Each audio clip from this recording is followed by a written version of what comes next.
करेंगे। तो उसमें यहां तक लिखा है कि रामचंद्र जी की पत्नी सीता का जब हरण हुआ और रावण लेके जब भागा, तो हनुमान और लक्ष्मण जब तलाश करने के लिए गए तो सीता जी बड़ी चालाक थी। कहीं चप्पल फेंक गई, कहीं नथुनी फेंक गई, कहीं दुपट्टा फेंक गई, कहीं चप्पल फेंक गई, कहीं कड़ा फेंक गई। हनुमान एक एक चीज, ये चप्पल किसकी है? लक्ष्मण कहते मेरी भाभी की है, सीता की। चलो इसी रास्ते से ले गया। और आगे दुपट्टा मिला, ये दुपट्टा किसका है? कहा ये दुपट्टा भी मेरी भाभी का है, सीता का। चलो और आगे चलो, इसी रास्ते से लेकर गया। और आगे बढ़े, एक एक चीज हनुमान जी देते गए और लक्ष्मण पहचानते गए। लास्ट में नाक में पहनने वाली नथुनी मिली, नथुनी। तो हनुमान ने कहा ये नथुनी किसकी है? जल्दी से लक्ष्मण ने कहा अरे यार हनुमान जी ये नथुनी नहीं मालूम है, ये शायद मेरी भाभी की होगी। हनुमान ने कहा सारी चीजें पहचान गए, नथुनी कह रहे होगी। तो हनुमान जी के इस प्रश्न पर क्या जवाब दिया लक्ष्मण ने? हनुमान जी ये नथुनी अगर मेरी भाभी की थी भी तो मेरी भाभी नाक में पहनती थी, इसलिए मैं नहीं पहचान पा रहा हूं, क्योंकि मैंने आज तक अपनी भाभी का चेहरा नहीं देखा। कहा क्यों? कह रहे वो मेरी भाई की पत्नी है सीता, मेरे भाई की राम की पत्नी है। मैं कौन होता हूं उसको देखने वाला, उस पर नजर डालने वाला, उसके चेहरे को देखने वाला? गौर करो, रामचंद्र जी के भाई लक्ष्मण ने अपनी सगी भाभी सीता जी का चेहरा नहीं देखा, देवर ने भाभी का चेहरा नहीं देखा। ये हिंदू धर्म की मनुष्य आज वाल्मीकि रामायण आज तक कह रही है, आज तक ये सबसे पुरानी रामायण है वाल्मीकि की, जो 2000 साल पहले लिखी गई है। आज तक उसके अंदर ये लिखा है कि राम के छोटे भाई लक्ष्मण ने सीता का चेहरा नहीं देखा। आज भी बहुत सी सभ्य समाज की स्त्रियां जब ट्रेनों में हिंदू की सफर करती हैं तो आप देखिए साड़ी पहनकर ऐसे लंबा घूंघट ऐसे मार लेती हैं, चेहरा नहीं खोलती हैं वो ट्रेनों में और बसों में। आज भी सभ्य समाज की उसी वाल्मीकि रामायण पर अमल करते हुए वो किसी को अपना चेहरा दिखाना गवारा नहीं करती। अल्लाह की मार ऐसी पड़ी, कल तक जो पर्दे का चेहरा छिपाने का मजाक उड़ाते थे, आज अल्लाह ने सबके चेहरे छिपा दिए। छिपाओ, डालो मास्क अपने मुंह पर। बहुत बंदरियां बनी फिरती थी अमेरिकन, चुड़ैल जैसे मुंह लिए भेजे। ये खूबसूरत होती थोड़ी है आपको जैसा लगता है।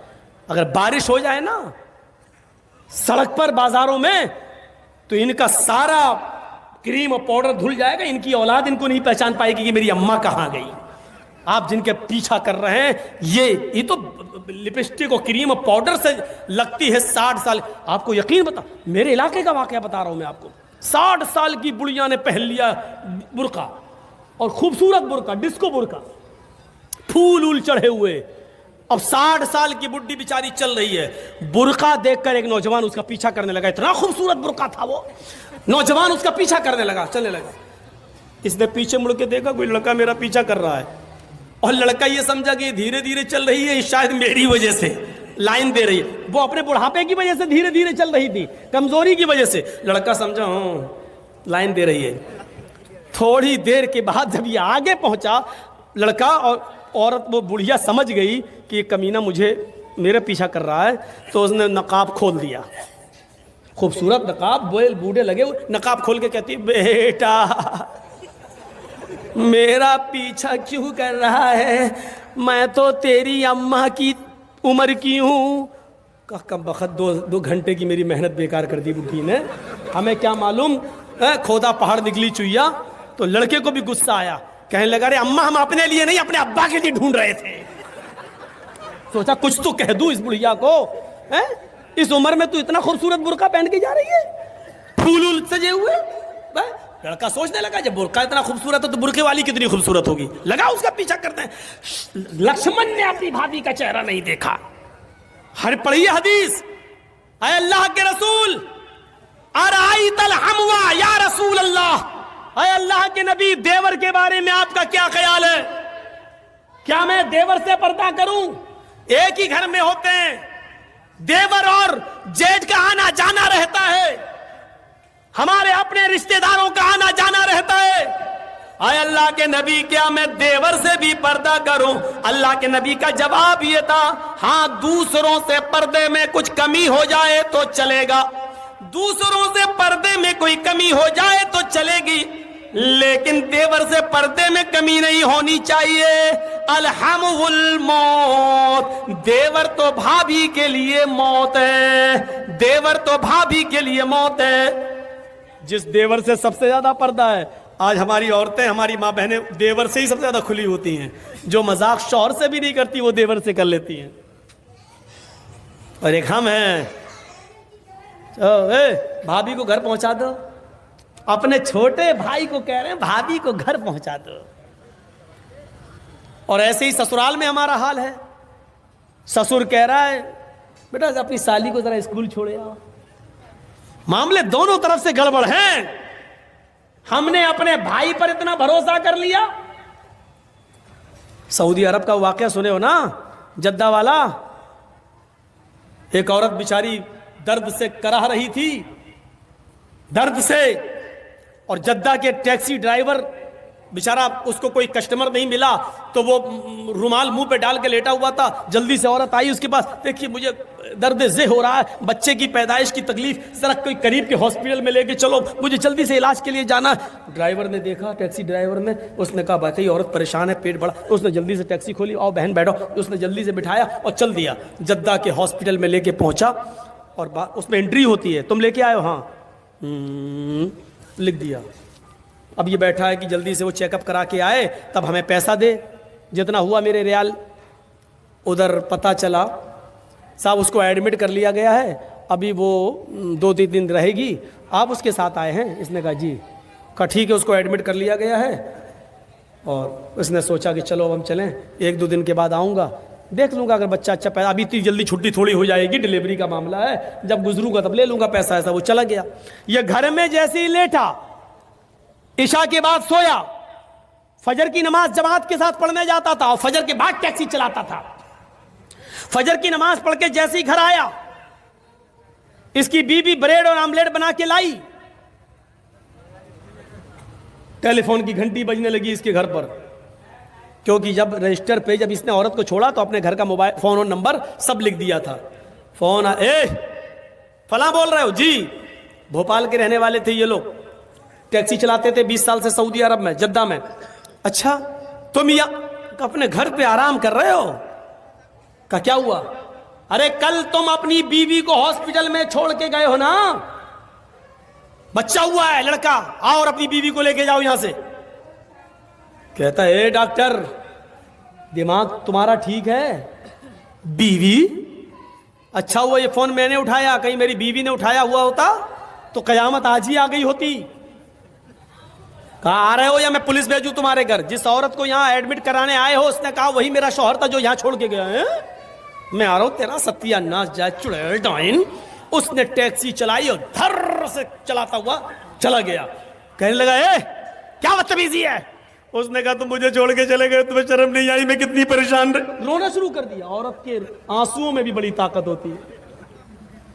वो कहने लगा ये क्या बदतमीजी है? डॉक्टर साहब ये मेरी बीवी नहीं है। डॉक्टर साहब नोक झोंक तो सब घरों में हो जाती है, थोड़ी सी लड़ाई हो गई, हमें यहाँ छोड़ के चला गया।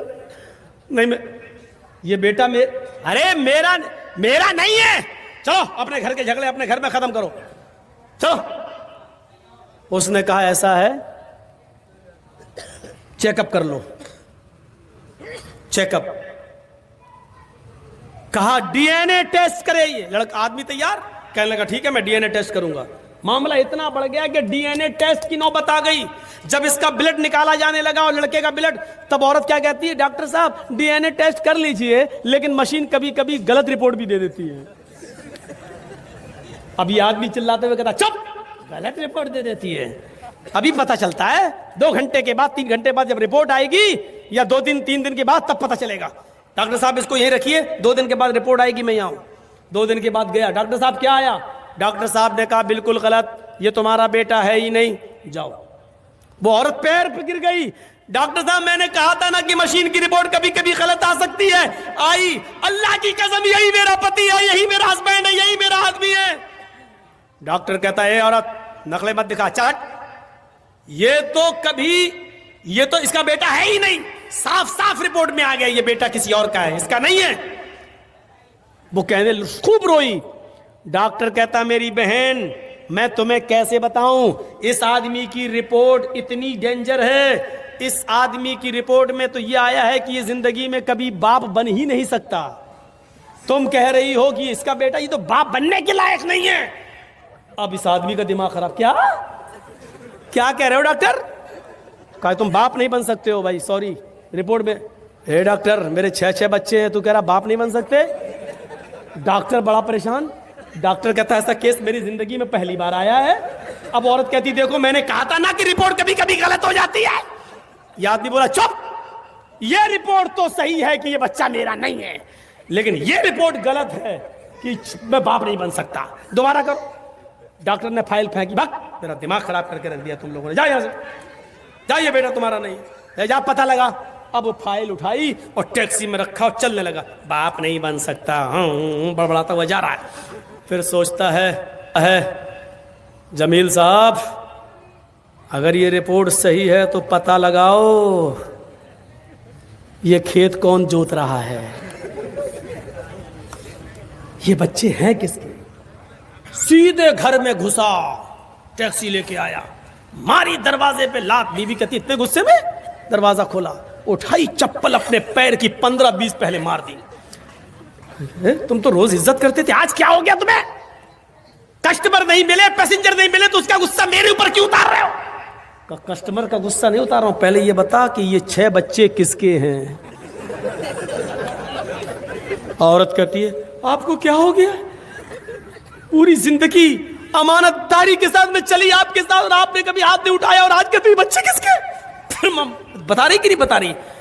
तेरा झूठ छुप नहीं सकता, पता चल चुका है मुझे। ये मेरी रिपोर्ट कहती है कि मैं बाप नहीं बन सकता। ये बता कि बच्चे किसके? तो मारो नहीं, मैं बता रही हूं।